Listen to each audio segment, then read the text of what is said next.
welcome back to Nobody Cares About Dad and another live virtual social. Yeah. How you doing, Eddie? Yeah, I'm good, thank you. You? Yeah, not so bad, mate. This week, special guest, Luke. How you doing, Luke Steele? I'm good. I'm slightly tired from training, but I'm raring to go. Yeah, good. Pleased to have you on. And we were just saying just before this, this is our first in-person podcast, so we'll iron out some of the creases that we get with this. But yeah, look, pleased to have you on. Back at the place where your career started and mine ended, actually. Very fitting. Yeah. But look, Luke, so one of the things we always do on this podcast is really just go back to the very beginning. So growing up, what was it like? What was your relationship like with your dad? Growing up, was he around? I know he was around, but yeah, just from your point of view, what was your relationship like with your dad growing up? Right, yeah. It's weird because I've never been asked that question ever. Like your friends are your friends are, so it's strange to hear that. I knew the theme of the podcast, but to actually be asked that is something you hear on Jerry Mikhail or we haven't got any surprise guests. It's all right. One of those shows. So let the counselling session commence. Yeah, my mum and dad are still together now. I come from a family of 5, 3 boys and obviously mum and dad. So yeah, my dad's always been around,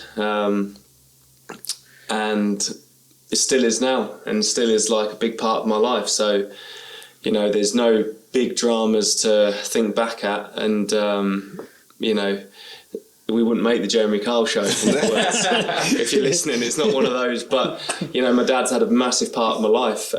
He's been a big part of my life. I'd say we're friends now, which is it's just strange to say about your dad being your friend. I think it's something that a lot of people don't say, and I'd like to say we are friends, but it's not a friend as we are. We have normal friends, and anybody who says that there is, then fair play. That's great for them. But I think a lot of people use that word, but it's not a friend. It's still your dad. There's a difference, and my dad's been there the whole way through. And he's been fantastic for me, from the start. Like you said at the beginning, this is actually the room that I signed my first professional contract, which is actually exactly 20 years ago. Wow. Virtually to the day. Was your dad with you then? He was there then. Yeah, he was there then. He was there with my mum, and we've got the photo, obviously, with the owner and Barry Fry, the manager at the time. And he was also there 2 weeks ago, and we had the same photo signing for Notts County. So it was kind of like, I think he's been at virtually every signing, with Sir Alex Ferguson, of course, and different managers. He might have missed a couple. I think in Greece he couldn't be there for obvious reasons, and he's been at every signing, and that's kind of really special for me because I like to sort of say, look, you're in the photo. That's the memory because you helped me get there and helped me along the way. So it's kind of like something that I wanted to keep up as much as I could. I was going to ask you, was football something that he sort of put on you as a kid, or did you sort of naturally find football? Because you see a lot of parents now, it's like you're playing football. You push them towards it or something. Or was it more of a natural progression for you that you started? It was clear that my dad was sporty, even from a young age. I remember him always playing sport. He was still playing football, like just to early 40s, mostly then cricket. But my 2 older brothers played football, and you kind of join in as the youngest one. But my dad was a really talented sportsman, and a story that sticks out in my mind, which I do tell to a lot of academy kids starting off, or parents if I feel like they need it, is I remember him telling me when I was about 10, 11 that he was very good at sport. Right. Virtually every sport: cricket, basketball, volleyball, football, athletics. But he said that the one mistake he made, he didn't choose one sport to excel at. And I remember that advice when I was about 12, 13. It was a bit of a crossroads. Do I want to be a goalie and pursue it? I was like, yeah. And I felt like I should choose one, and I thank him for that, because you can be like a bit part, do a bit of everything and not quite go as high as you should do at one sport, and that was good advice. I think that's a lot on parents, because kids nowadays, they want to be part of every single club, whether it's football, athletics, cricket, drama, everything. It's about picking that one to focus on, or you can spend your days being dad's taxis. Yeah. That's all I envisage at the moment, because my boy's 4. He's just got into football, And I absolutely love that. And I'm kind of going that way. I'm like, everything's football. As soon as we get back to mine, here's a football, let's go and play. Not, can I play on my racing cars? No, football. And it's straight outside, it's playing. Yeah, I have the battle with my wife's a horse rider, so they've got 4 horses in the family, and they're like, "Oh, we're just going to buy him a pony," and I'm like, "Absolutely not!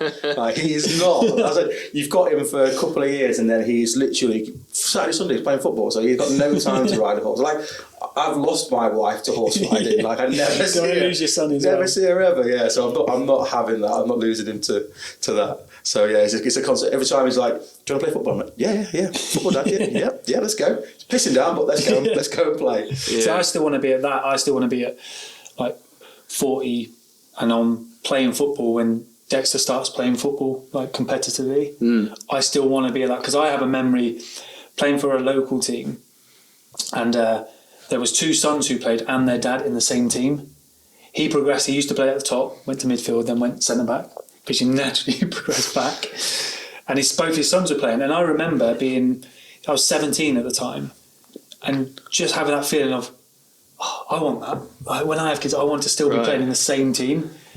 I'll still be that protective, like, he gets stuck in and somebody gets stuck in on him, you're running over. But I always remember that, and I thought, what a feeling that must be, still playing and your son playing in the same team. Yeah, that'd be incredible. There's a few professionals who've done it. I can't think of the top of my head who's done it recently. It weren't the Clivert one, but there was definitely a father and son. I think was it Teddy Sheringham? Might have played with his son because he went into 40s. Yeah, he played at 40, like 44, wasn't he? Still playing. And I think it was at not too low a league, but I think they definitely had a game together. I might be wrong, but it was something along those lines. But yeah, my dad was always. I know you said about the father who pressurised his son, and we've all seen it, and with the company that I have now, I see it a bit more. But like, my dad was probably the opposite to that. He stood at the side, and even after the games, he would never say straight away what I thought. It would always have to be me saying, "What do you think?" So I was always waiting for him to say something. And when I played well, I remember the one memory, I couldn't wait to get in the car because I knew the way that my dad told me I'd played well.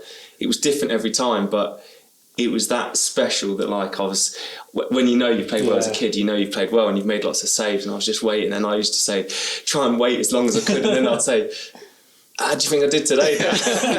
And he would go, it'd probably just be exhale, and he'd just exhale, and I knew that was enough for me to say yes. Like, he thought I did well. So they were great memories, and getting into my dad's car after you play a game was one of the best feelings ever.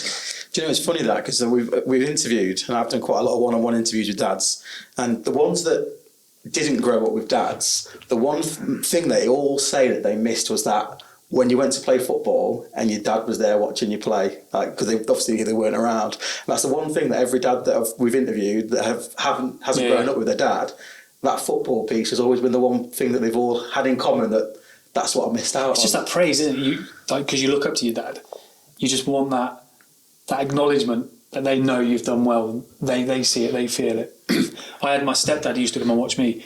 He only ever came to 2 or 3 games because we got to a point where I was waiting for that debrief, and there was one game, didn't have a great game, and I just knew I was going to get like a pure debrief from my dad because he wanted me to do well, and he meant well. But I just remember being at loggerheads, like a teenager, and you're just arguing, and then the car ride home was just quiet. And I remember saying to my mum when I got back, "I don't want Dad to come watch anymore." Did you think you played well and he didn't think you did? No, I knew I played bad. Oh, right, okay. I knew I played bad. One of the games, you're just not on it. Yeah. Just nothing would bounce right and stuff. Because I played as a striker, nothing would fall correct. I just felt tough, and I just knew I was going to get, "You should have done this, you should have done that, you should." And I was just thinking, I don't want that pressure. Even as a kid, I get most people miss that and they want that kind of thing from their dads. But I'm going to try my hardest not to be like that for Dex. It put me off a little bit because then I thought, if I knew my dad was coming to a game, it's that little bit of pressure, and you're thinking, right, I've really got to do well, otherwise it's going to be an awful ride home. It's going to be debrief after debrief, and you think, I don't need that. Not as a kid, you just want to play and have fun. But I get it. He was trying to push me. Luke, do you remember signing pro? Do you remember that when you told your dad that was going to happen, what that conversation was like? Yeah, I remember it clearly. I remember because basically I got a YTS, as it's called. It's a scholarship now. I remember getting told quite early, and even though deep down I knew that I'd probably get one, it was that feeling. And my mum and dad were just like really like wanted to praise me and say brilliant, and they're always cautious about my career, always, to the point where it was like, okay, you've got, you know, you stayed on, say, under 12s and 13s, okay, but you don't know what's going to happen. Don't, like, you know, it's not certain that you're going to get anywhere. And and they brought me back down that far that it was always like, right, I've now got to scrap for the next one. My mum, probably more so than my dad, but I remember, you know, getting a professional deal. It was actually on my birthday, so you can only sign on 17. So they signed me on my actual birthday. So that my 17th birthday, I came here and I know, and I signed. It was great, but it probably weren't, like, looking back now and listening to Adi about your son becoming a professional footballer, it probably wasn't as special at the time because I was kind of just after the next thing. But, you know, it was pretty cool that, you know, he could then say his, you know, son Luke, how's Luke? Yeah, he's a professional at Posh now. Yeah. So being a dad, I only realise those things when I think deep, like the last few years. Do you know what I mean? And he was always mega proud, and in that next year was just, you know, it just completely took off, and I was lucky enough to play in the first team here. And the story goes quickly, I was getting ready to play an under 19 game. Down the road, I was in my digs, just had a shower, and someone said, "Oh, Steely, the first team bus is here." Oh, this is God's honest truth. And I was like, "What? Is this a wind up?" And then one of the players had come off, and they were, "Steely, come on." They're like, I was like, "What?" And they're like, "You're with the first team today." And no one had ever told me. And I still don't know today whether that was a bit of genius from Barry Fry or just bad communication from the managers. So I then got on the bus.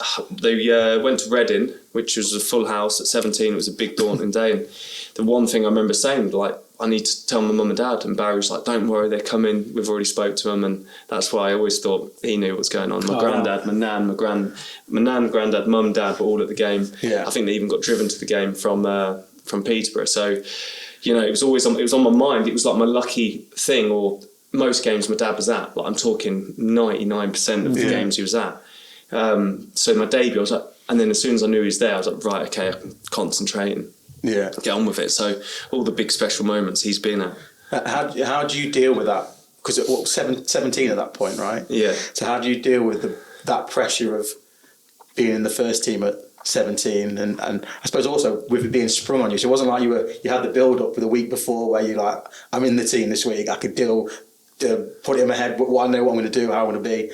It was like, bang, right now you're in the first team. was mentally, how do you deal with that? That was probably the genius part about you saying you just turned up. You didn't probably have that time to go. It's hard. I mean, talk about nerves and, you know, anxiety and things like that. It's like an out-of-body experience. The debut is the most nerve-wracking, especially a full house at the Medeski Stadium, 22,000. I think Reading had to win to get promotion, so it was a big atmosphere. And before that, I've only ever played in, you know, a few hundred at most. You know, and you feel sick, you feel like you don't want to eat. Pre-match is a nightmare. Even now I get nervous, to be honest, but it's one of them things that you train and train and train, and you wonder why you're just training all the time. You don't want to play games, but it's because when you come to that moment of pressurised situations, training comes to the head, and, you know, everything takes over naturally. So everything went well, and it did again. I played the next game here. Everything went well because I was ready and I was trained. I was trained properly, and mentally I was stable enough to handle with that pressure. And, you know, thankfully they put me in at the right time, not too young, to deal with that. So again, sticking on the dad thing, it's just, you can imagine me after coming out of that stadium, doing all the press and things like that, seeing my mum and dad, it was just like, wow. Did you see them did you know where they were in the stadium? Yeah, but I can never remember seeing them, because obviously then it was a big full house, and, you know, the Peterborough fans were kind of in one side. But yeah, I remember after that, I knew where my dad would sit for the various clubs I played for. So as I get to the end of the warm-up or midway through the warm-up, my dad always had this big stance. He's bigger than big 6'4" guy, and he kind of stood tall, and I always see him, acknowledged him, get on with it. But if it's just before I'm leaving to go into the game and I haven't seen Dad, that's when things start playing in my head. Okay. And I'm like, where the hell is he? Right. Are we allowed to swear on this podcast? Yeah. I've avoided it a few times. It's not PG, it's fine, good. And I'm like, where the hell is he? So it's one of them, if you've got a lucky charm, you've got to make sure you take care of it. So, yeah, as you get older, you get more experience with those things. But to see Dad at the end of a debut at the hometown of Peterborough, it was It's nice that you've got those like superstitions almost, those rituals. You have to see your dad or acknowledge your dad, know he's there. That settles you. Yeah. That's nice, I like that. Well, even from Sunday League, when I played for Newborough, 15 minutes from here, my dad used to stand kind of behind the goal. And, you don't know where to stand as a kid, really. I used to stand on my line all the game, 11v11 on my line. Ball used to be up there, and he'd just be going, Luke, go on. just go on. And then he'd kind of teach me to push forward and, But that was the only time he communicated to me on the pitch. So, yeah. I was going to ask you, actually, but I think you've already sort of pre-answered this, because obviously you get the move to United at 17, I think it was. How, as a young man making his sort of way in the world of professional football, how do you keep grounded with... Because I think I've heard you say that United were your team as well, then, weren't they? My dad's from Manchester. Right, yeah. So how do you... Keep grounded. How do you keep grounded? How do you not let that... Because... Well, how do you not let that go to your head? But then I think you sort of said your parents would always sort of bring you back down a little bit, step by step, and then you're always looking for the next thing. Was that a part of you keeping grounded for that move, or? Yeah, I think by 17 you've got some foundations that you've learned over the years. And my mum and dad, like I said, they're always keeping me grounded. Didn't like any of this presumptuous, showy stuff. And like I say, it's probably the complete other way. They went completely that way, and that, by the time I was 17, I knew. And then my mum would drop in comments and things like that, but I knew that, I'd played 2 games. I weren't stupid. I hadn't made it. I didn't then think, I'm going to be this and that. I still thought I've got a long way to go to actually achieve being a proper professional footballer. But, it's when you get told things time and time again, then you get put into action.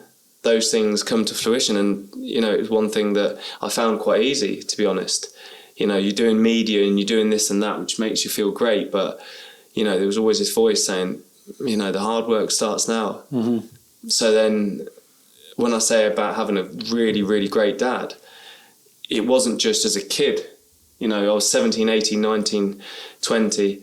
He was still a voice in my head, but I was a long way from home at this point, and all those things that he'd taught me, those chats in the car, like probably I learned, I tell you honestly, I always say it now, and it's hard because it's not an exaggeration. I speak about schools, and I think schools are great, and I think there's different kinds of kids that learn different ways, but I can tell you now, I learn most of what's in my brain sitting in my dad's passenger seat. Whether it be about the world, about World War I, World War II, about countries, about politics, because you get sat with an adult driving to football, driving on the way back, and my mum, by the way, just in case you listen to this, excuse me, who taught me mathematics, but other things. My dad, and then he teaches you. I think that's a great chance to teach somebody about personalities, how you should be, trusting people, con artists. I could tell you, and even today I get in situations, I could tell you 100 stories, but I get in situations and I think, I remember Dad saying about that, don't buy a watch off a dodgy guy in Queensgate. One example. And I remember, little things like that, because, somebody giving you good advice all the time, and it does stick in the end. So I always think, as a parent now, I think, okay, you're going to make loads of mistakes, but as long as 90% of your communication with your kid is in that direction where you want to go, then it's hopefully going to stick. Might not stick when they're 4, 5, 6, but when they get older, these things are going to be implanted in your child's head. And I'm going to try and use the same tactic, because I think it worked with my dad and me. That's good though, because like we said, we spoke before about like to other dads and stuff. It's amazing how you try and replicate your own dad growing up, but there's certain things that stick in your mind all the time.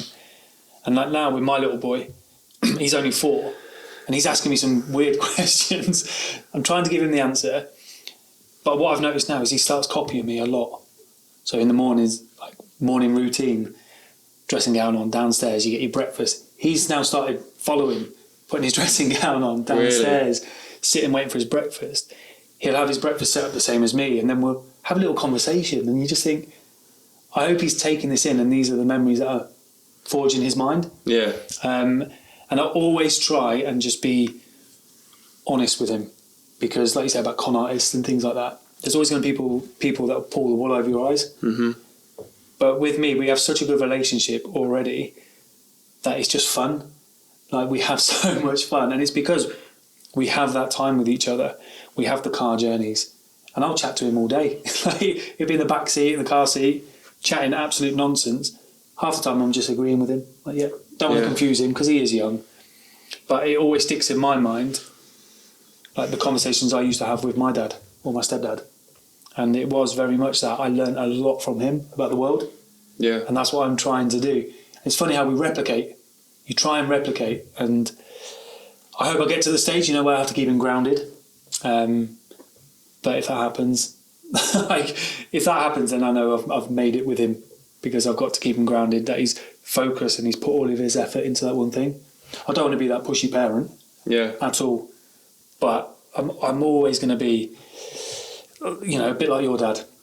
I'll be standing next to him on the sideline. Whatever sport he's doing, I know myself, I'll be little voice in his head.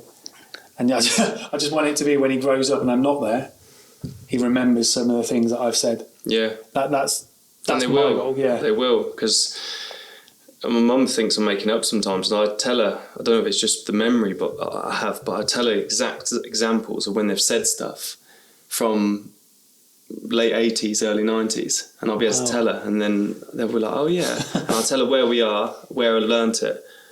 Do you know what I mean? But if I read a book, no chance of remembering it. I think I've read, this is quite embarrassing, I think I've read 2 books in my whole life, one being David Seaman's autobiography. Because I never learned that way, but if somebody tells me in the right way, then I remember it. Well, that's the same as me. So I used to do, when I left, I was going to say football career, but it wasn't really a football career. But when I stopped playing football, I went to the theatre. Right. So I did like West End shows and stuff like that. But I couldn't read, I can't learn a script. So if I'm reading it back, I just couldn't, it wouldn't go in. So I'd have to audio record it, and then I'd play it through the earphones like an audio book, go to bed with it, and that's how I would learn my scripts. So like, I just can't, when I read it on paper, it just doesn't stick. So similar to you like that, I think. Yeah, that's great. So moving to United, what support is there for young men in terms of media, financial? Do they give you any sort of training or financial advice, or is it just, here's your contract, this is the team, make your own sort of way in life? Or is there sort of support in the background from these sort of clubs? Yeah, they give you everything. Do they? Everything. What was your first one? Financial support? Media. We had media training. Yeah. We did that at college. I don't know how many times, but you'd have media training, interviews, watch it back, blah, blah, blah, talk about what you should and shouldn't say. Very early age. Financial advisors would be at the club. So all of a sudden you'd say, right, all the under 18s, you've got a meeting today, financial advisors, and you'd get a chance to speak privately after. Everyone had a chance to obviously do their own thing, but a club like Man U was doing that 20 years ago. I'm sure if anybody was struggling with different bits and bobs, they would have helped. Yeah, very good club, excellent. And to the point where I remember, and my mum always says this to me as well, she, signing my contract, and then I remember Ferguson, Sir Alex Ferguson. Sorry, just in case he's watching. I'll just point that out. Half the beer, I was calling him Ferguson. He'd say to me and my mum and dad, like in his office, he'd say, now you don't mention how much you're on to anyone. Yeah. And you'd make sure you do this. And I actually remember complaining that I had to pay for my own digs when I hit 18, and I'd mentioned it to the youth team coach. The next few days I was called into the manager's office, which was like, what? So I had to go knock on Sir Alex Ferguson's door, and he said, heard you've been, you're a bit upset about paying for your own digs. And I was like, oh, I just wanted to know what's going on. And he said, well, look, son, he called me son all the time, but he said, look, your digs is 400 a month, right? He says, you're on X amount. He says, that shouldn't be a problem for you to pay for it. Now you're 18, you should learn how to deal with these things. And he said it in such a way, I felt like it was, someone like my dad. Yeah. Something like my dad would say. I've never paid rent in my life. Yeah. And he said, look, if you put that 400 there, you've still got this, which is more than enough, blah, blah, blah. And he explained it in the way, that's the manager. Yeah. At Premier League winning side, that's the manager. And that's when I talk about class and how good people are. Loads of different examples there with Sir Alex Ferguson, but that was just one example of him being class. I'd never ever heard that kind of detail. Yeah. The fact that he was bothered, the fact that got back to him, yeah. The fact that he called me into his office, sat me down. I hadn't been anywhere near the first team. Yeah, because he could have used anybody to do that. Yeah. Yeah. But he cared, and that's how he wanted. And he remembered him telling me as if he was teaching me. Yeah. And I learned it forever. That get your house sorted. Pay that's a small percentage. Yeah. Make sure you don't get a house that's too big or a mortgage that's too big. And that in that 3-minute chat, I learned about money. I know it sounds mad, that's from somebody who I'd idolised for years anyway. What a memory though! What a position you can say that. That's the story you had with Alex Ferguson. Yeah, but it's just those small details, isn't it? I think I think back to obviously not football, but bosses that you've had. I've worked for big businesses that have thousands of employees. Yet the CEO knows your name. Just little things like that. And you think, how does he remember everybody's name? But when he comes over and he's like, oh, Marco, can I have a chat? Just that little detail, you just think, oh, I enjoy working for you. You go back to what you just said there, Luke, about class. It shows the class of somebody if they take the time to know their people, to be able to sit and actually talk to them, not talk at them, but talk with them and to them. I had it in the military. You get high ranking, and you think of the military, it's rank structure, and certain ranks you can go and approach and talk to, certain you can't, depending on your rank, and it's like a hierarchy, but it's to the extreme because it's discipline, it's all that. But I remember being at RAF Cranwell, and the station boss, so the station commander, basically in charge of everybody. One of the briefs we gave him one morning, he called me over by my first name, which again is a rarity because it's normally your surname, rank and surname. And he called me over by my first name, and I went the old 50p to 10p. I was like, oh no. You got the station commander saying, AD, come here. I'm like, oh shit, I'm done. That's it. And he called me over and he sat me down and he thanked me for something. And I was just in awe of this guy, thinking, of the hundreds and hundreds of people on this base, you've called me over by my name, you thanked me for something, you sort of walk out there, Billy Big Balls, you're like, yeah, untouchable. Obviously you soon get brought back down. Yeah. You walk in and then you got your sergeant going, oi dickhead, get back here. You think, oh, that's it, you're back to work. But it shows it's leadership. It shows a quality leader for me. Yeah. I'm a United fan. Fergie for me is up there, quality leader. But hearing that, it just puts more light on him. It's that's amazing. Well, my dad coming from Manchester and being Man U fan, which is why we all support United, I think it must have been our second time there. No, actually, it was definitely the first time. And I remember my dad says this even now, but Sir Alex Ferguson, we'd go into his office and this is before I'd signed, and it'd be hi Gordon, hi Val. Wow. He'd address them as the main ones, and then it'd be me. So it'd be Gordon, Val, then me. And then when I actually talked about signing the contract, remember I have got no clue about numbers. I haven't got a clue. I didn't go in thinking about any money or anything like that. But he did it with me. And I don't know whether that was because I was 17. My agent was there, but we sat at a table like this, and he was the one who wrote the numbers down and said, look, this is what, turned the pad around and showed my mum, my dad, and then I had to kind of go, oh yeah, what's, it was a 4-year deal and what, how much? But he did that, and I knew that instantly my dad was, if you think of somebody who is in the limelight and he's, they say never meet your heroes, don't they? But this guy was everything and more, much more. the whole time I was there. That's amazing. That's amazing. Who was your hero growing up? Ryan Giggs. Was it? Yeah. And is that true then? Never meet your heroes, because you obviously met him. You worked with him. Was he as? Because you say don't meet them, because when you do sometimes meet them, it can be a disappointment, can't it? Yeah. What was that like for you then, meeting your hero? It was like, you know, obviously the manager's one thing, but meeting Giggsy was like extra special for me. He was my hero, still is now, like the footballer who I always think of. He's, when I watch that montage, that you want that energy in that. I always watch this BBC one that they've done on Ryan Giggs. And yeah, again, he was pure class. He isn't the loudest guy in the dressing room. Quick-witted though, and as the 5 years went on, I sort of had more dealings with him, and you know, I was lucky enough to play a few games with him.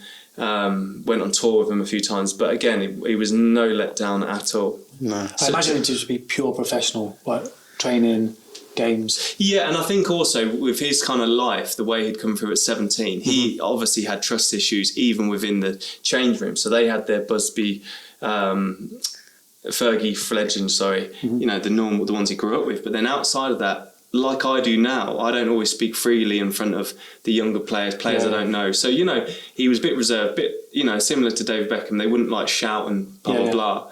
But just pure class, and such a good football player, much better football player than I thought even before I went. But again, yeah, such a great guy. He's not my hero, but for a long time, Robin van Persie was my guy. And How was your meeting? And then I met. I say I met him. Like, we were passing in the street, and so I used to live in Wilmslow. And he was around there, and he was coming out of Majestic Wines one day. It was just after he'd scored that volley, you know, against Villa to win the league. And he was coming out of Majestic Wine, carrying this box of wine, putting it in his Bentley RVP, whatever number he had. And it was literally just as on the street, and I was like, I literally walked past the front of his car, and I was like, you know, I'm just glad. And I've always been one that I wouldn't say hello to. I just think, I just cringe, you know, I can have a picture. It's just not me. And I thought, you know what, I'm just going to say, hi mate, how are you doing? And as I was going past him, I was like, Robin, how are you doing, mate? You all right? And he just looked at me and went. I was like, okay. Yeah, from then I was like, I don't like him anymore. But yeah, there's another case of meeting your idols. How's so not just like, we'll get off football in a second, but in terms of changing room, so you think back to when you were here, you're professional, and then you moved, and each club you've been at, has it changed now? Like the mentality in the changing room, like what you can say in front of people, what you can't.